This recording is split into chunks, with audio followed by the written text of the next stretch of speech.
Olá amigos do RDTV, estamos de volta aqui com mais uma programação em www.reporterdiario.com.br.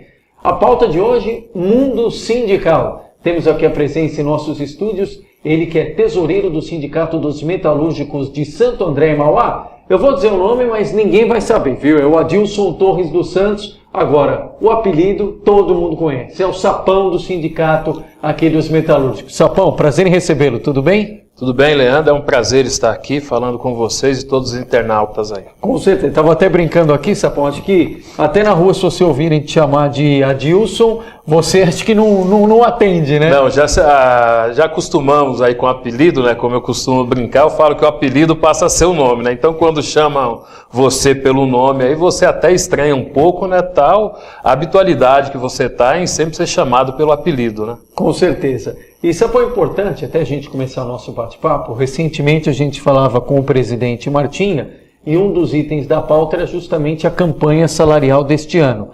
Logo na sequência nós divulgamos a campanha salarial, pelo menos na questão do piso foi acertada, mas ainda tem alguns detalhes aí que estão em conversas, estão em negociações, é isso? Sim, Leandro, a campanha salarial para nós, fechamos agora o índice também do INPC de outubro, né? Então foi bastante vitoriosa para a gente, que deu um aumento real aí de 2,29%. Né? Além da inflação? Além da inflação do INPC, 2,29%, que totalizou aí o número de 8%. Né? Um dado importante da gente ressaltar, que desde o ano de 2004, seguidamente, todos os anos, as nossas negociações aí vêm avançando e todo ano nós tivemos a conquista, além do INPC, de aumento real, né?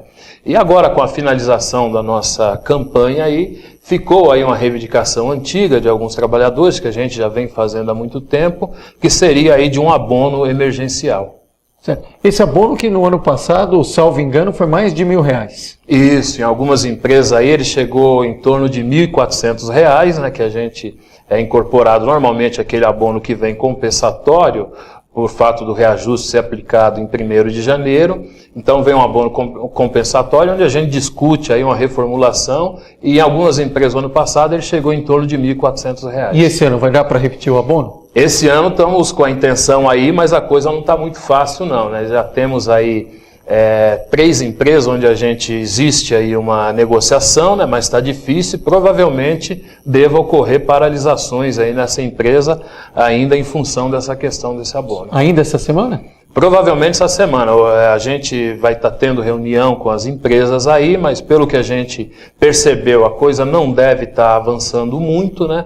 As empresas já estão sinalizando que não vão ter como fazer isso. Já visto que eles já fizeram em vários anos, aí há cerca de 2, 3 anos vem fazendo, mas estão colocando aí várias dificuldades e a impossibilidade de fazer esse ano, né? Em contrapartida, do outro lado, você tem os trabalhadores que, de uma certa forma, já acostumaram com esse abono, né? Eles já se programam com esse abono aí até para estar pagando as suas contas ali, acertando muitas vezes limite do cartão de crédito, né? E quando a empresa simplesmente vem e corta, diz que não vai aplicar, sem dúvida nenhuma, aí talvez há uma grande mobilização por parte dos trabalhadores, sem dúvida nenhuma, provavelmente, se não tivermos resposta nessas reuniões, entre quinta e sexta-feira deva estar estourando aí algumas paralisações. Nós estamos falando de quantos trabalhadores envolvidos nessa questão do abono? Nessa questão hoje aí que a gente ainda não resolveu, são 3 empresas envolvidas, o que dá cerca de 1.200 trabalhadores diretos. Então, 1.200 trabalhadores podem cruzar os braços se essa negociação não avançar até quinta ou sexta desta semana. Sem dúvida nenhuma. Então, a gente já enviamos pauta para essas empresas, né? E as empresas estão agendando reunião, mas já estão colocando aí que não devem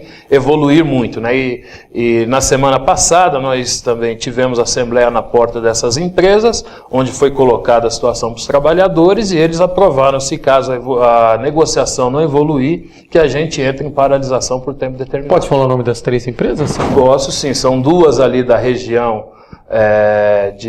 do Sertãozinho, ali em Mauá, que é a Polimetra e a GT do Brasil, e mais uma aqui que nós temos na Alexandre Guzmão ali, que é a Maxon. Aí uma outra que eu estava esquecendo também, que é a Prisma. Na realidade são 4 empresas.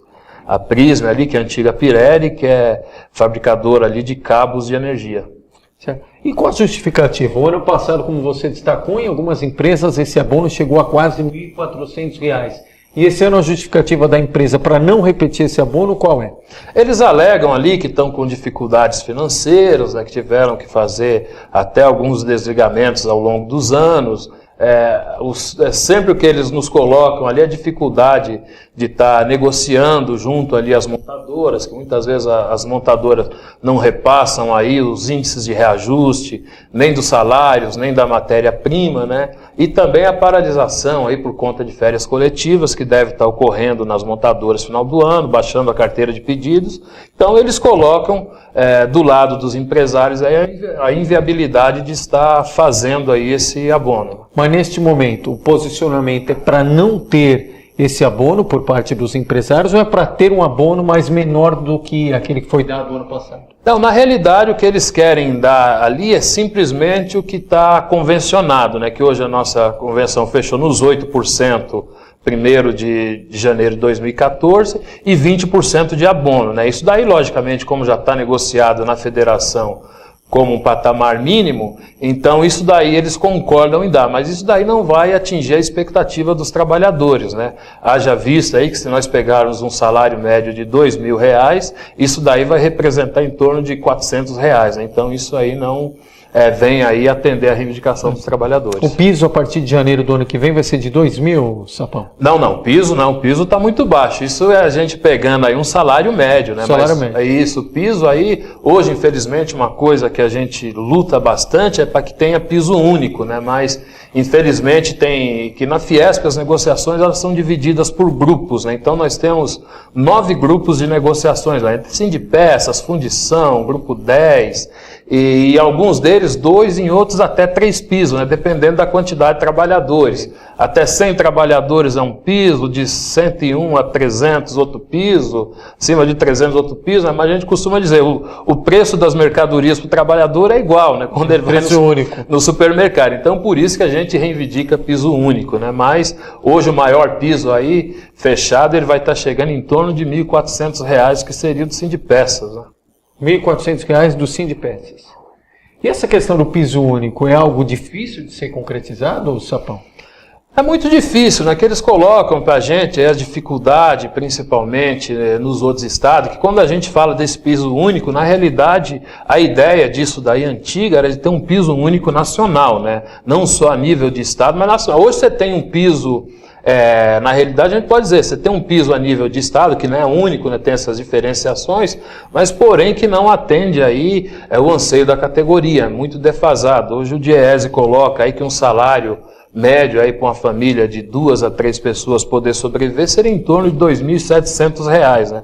Hoje, aquilo que eu falei, o nosso maior piso aí está muito defasado, a massa salarial caiu bastante, ele chega aí em torno de 2 salários mínimos, né? Então, os metalúrgicos aí que eram a referência aí tanto na questão salarial, hoje praticamente deu uma nivelada, embora tem pisos aí que, de algumas categorias que chegam a ser coisa de 10, 15% a mais que o salário mínimo. Então, onde a gente briga aí por um piso nacional, é para estar unificando aí, até evitando também aí um pouco essa guerra fiscal, né, que muitos estados fazem, que dão benefícios, e além de benefícios também colocam até a condição salarial um pouco defasada aí em outras regiões.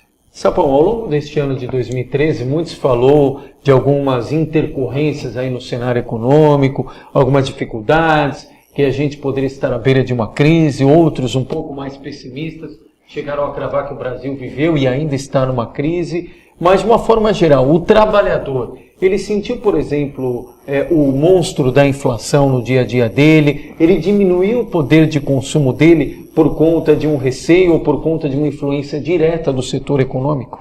Na realidade, o trabalhador em si, não.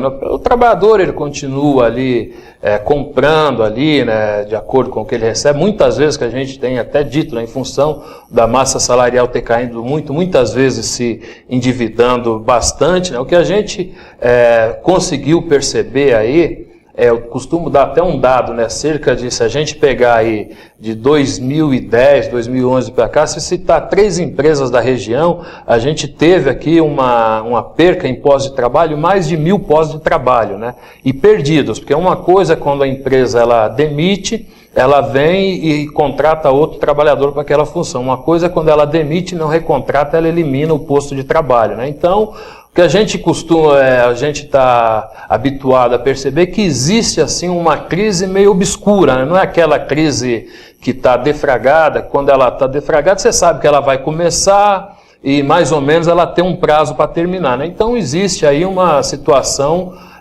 bastante incômoda, né? As empresas alegando aí, principalmente no nosso setor de autopeça, concorrência externa aí.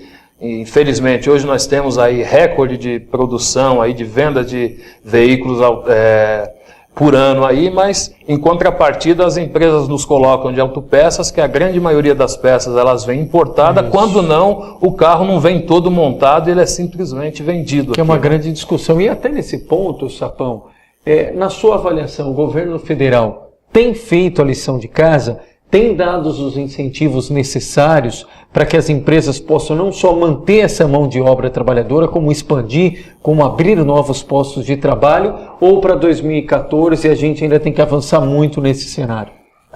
Principalmente se a gente pegar aí no setor das montadoras, própria linha branca, como foi a redução do IPI, né? Isso tem funcionado bastante, né? Mas o que a gente percebe é que precisa ser feito alguma coisa a nível das autopeças, né? Quando a gente vai discutir com as autopeças, o que eles reclamam é o seguinte, que esses benefícios, eles vão lá em cima na montadora, mas muitas vezes a montadora tem o benefício e não repassa. Ela não repassa, ela acaba não consumindo aqui as peças nacionais, muitas vezes importando essas peças, né? Então esse reflexo ele acaba sendo muito pequeno aqui no setor nosso de autopeça. Então acho que seria importante o governo tomar alguma medida, aí, principalmente com relação à montagem do carro, de nacionalizar ali as peças, né? Você ter ali uma quantidade mínima de 50%, 60% das peças nacionalizadas, que isso geraria ali um certo equilíbrio. Se no caso de definir um índice de quanto seria, isso da produção tem que ser nacional. Eu entendo que deveria ter pelo menos um patamar mínimo, né? Você fala pelo menos hoje 50%, que hoje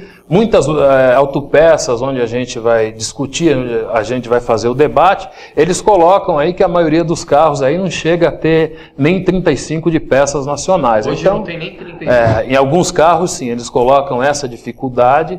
Então a gente entende ali que um número de 50%, 60% como mínimo, acho que daria ali uma regulada aí no mercado nacional. Mas, Sapão, esse item, por exemplo, da gente conseguir definir um índice de produção nacional, X% do carro tem que sair com produção genuinamente brasileira. É uma discussão para curto prazo ou é difícil? Tem que amadurecer melhor isso? Não, eu entendo que no meu ponto de vista seria uma discussão aí pelo menos a médio prazo, né, e desde que haja aí envolvimento de todas as partes, né, você montar pelo menos uma comissão tripartite, onde você envolva aí centrais sindicais e sindicatos, na outra parte você envolva aí os empresários e também o governo, né? Acho que seriam as três partes aí que deveriam estar sentando aí discutindo, mas a curto prazo eu não vejo uma solução para essa situação. O Inovar Alto não prevê nenhuma abertura de diálogo nesse sentido? Não, o Inovar Alto também ele já vem nesse sentido, né? Prevendo aí a questão da nacionalização das peças, né? Mas ainda não tem assim índices, não tem uma discussão aberta ainda no que vai ser e como vai ser, né? Talvez até o Inovar Alto também se englobado aí junto com a comissão tripartite possa ser que traga algum resultado, né? Já visto que outros países aí quando vê o seu mercado ali interno em crise eles tomam medidas protecionistas, né? Então acho que nesse ponto aí o Brasil também tem que fazer a sua lição de casa. Falando em diálogo, os sindicatos de uma forma geral, especialmente os metalúrgicos, nessa discussão automobilística, tem conseguido contato, relação direta com o Ministério do Desenvolvimento, com o ministro Fernando Pimentel? Não, muito pouca, né? Porque principalmente aqui, o nosso setor aqui, ele é abrangido pelas autopeças, né? E nas discussões aí com os empresários das autopeças também, é aquilo que a gente tem sempre dito. Eles reclamam muito, primeiro, quando a empresa de aço, a usina, ela repassa o reajuste, eles não conseguem repassar para a montadora. Então eles falam que eles são ali a salsicha no meio do cachorro quente, né? Em contrapartida, a gente coloca para eles também, porque eles não se mobilizam, não se movimentam, né? Eles têm o sindicato patronal que representam eles, mas uma das coisas que a gente tem percebido e que a gente chama até a atenção deles, poxa, acho que vocês têm que se reunir, se organizar e fazer alguma coisa, mas parece que ali fica o seguinte, o esperando que o concorrente morra para sobrar alguma coisa. Eu falei, então se continuar dessa forma, aí sem dúvida nenhuma vai acabar morrendo todo mundo e a gente vai acabar aí abrindo o mercado para as empresas aí multinacionais para estarem vindo para cá, né?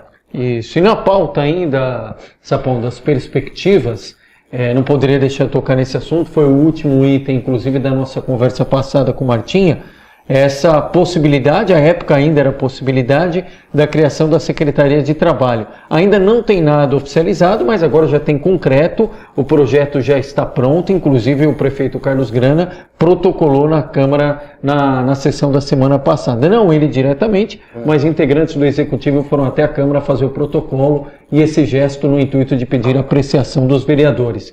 Isso deve acontecer até o final do ano e a partir de 6 de janeiro do ano que vem, criação de 4 secretarias, entre as quais a Secretaria de Trabalho, que vai ser comandada pelo Cícero Firmino Martinha, que preside o sindicato. Qual que é a expectativa do sindicato em relação a esse espaço na prefeitura, a essa possibilidade de ter uma secretaria que discute diretamente com o trabalhador e com o sindicato, e mais ainda, no caso dos metalúrgicos de Santo André e Mauá, ter um dos seus representantes, no caso o dirigente, como responsável pela pasta? Não, no caso para o sindicato, a gente aguarda isso aí com bastante ansiedade, né? Haja vista aí que se a gente pegar aí nos últimos 20 anos aí, é a primeira vez que o nosso sindicato aí, depois aí da eleição do João Avamileno, que a gente vai estar inserido novamente aí no poder público, né? E tendo lá o companheiro Martim à frente dessa secretaria aí, a gente entende aí que vai ser um elo de ligação entre trabalhadores e empresários aqui na região, e que a gente,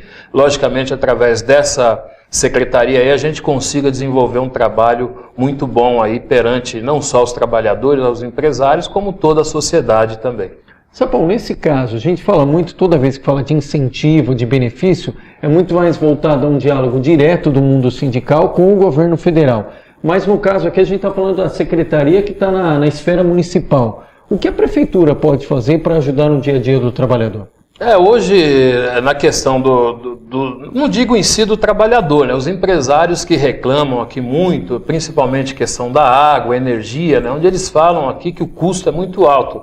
Para ter ideia, cerca de uns 4, 5 anos atrás, nós tivemos uma empresa aqui da região, Alcoa Alumínio, e na época era até o João Avamileno, que era o prefeito aí do município, e onde eles reclamavam principalmente dessa questão de água, onde eles falavam que em média por ano aqui eles gastavam 400 mil reais de água, e entre os municípios, aí, outros estados onde eles têm planta também, variava de 25 mil a 40 mil real, né? Então o que eles colocam aqui é o custo aí, principalmente do que é cobrado aí pela prefeitura, o próprio PTU muito caro, né? Então acho que era importante aí, até junto ao governo, se rediscutir isso daí, ver o que pode fazer, mas também, logicamente, né, você tem que ter uma contrapartida, não adianta você dar benefício para os empresários também, ele ter aquilo como benefício, colocar no bolso e não repassar aí aos trabalhadores, né? Então o que a gente entende que tem que ser feita uma discussão aí de incentivo, mas que também atinja lá o trabalhador no chão de fábrica. Falamos aqui com o tesoureiro do Sindicato dos Metalúrgicos de Santo André e Mauá. Vou repetir o nome dele só para ficar registrado. Adilson Torres dos Santos, mais conhecido por todos como Sapão, mais uma vez abrindo espaço na agenda, atualizando as informações do mundo sindical e dando, repita, essa informação importante que o Sapão nos passou aqui no começo da conversa, essa possibilidade bastante grande de greve ainda a ser iniciada até o final desta semana, quinta ou sexta-feira, por conta de algumas empresas estarem endurecendo o diálogo na mesa de negociação para a possibilidade de conceder um abono emergencial, o abono como foi dado no ano passado de cerca de R$ 1.000 a R$ 1.400. Este ano essas empresas aí num braço de ferro querendo não ceder e dar somente os 20% como previsto no acordo feito recentemente. Sapão, mais uma vez quero agradecer a gentileza e com certeza semanalmente aqui estaremos atualizando as informações. Obrigado, viu? Obrigado, foi um prazer estar aqui, Léo. Acompanhe mais notícias do mundo do trabalho, do mundo sindical, da política, da economia, do dia a dia do ABC, da cultura, enfim, tudo o que acontece nos 7 municípios, você acompanha aqui em www.reporterdiario.com.br. Até a próxima.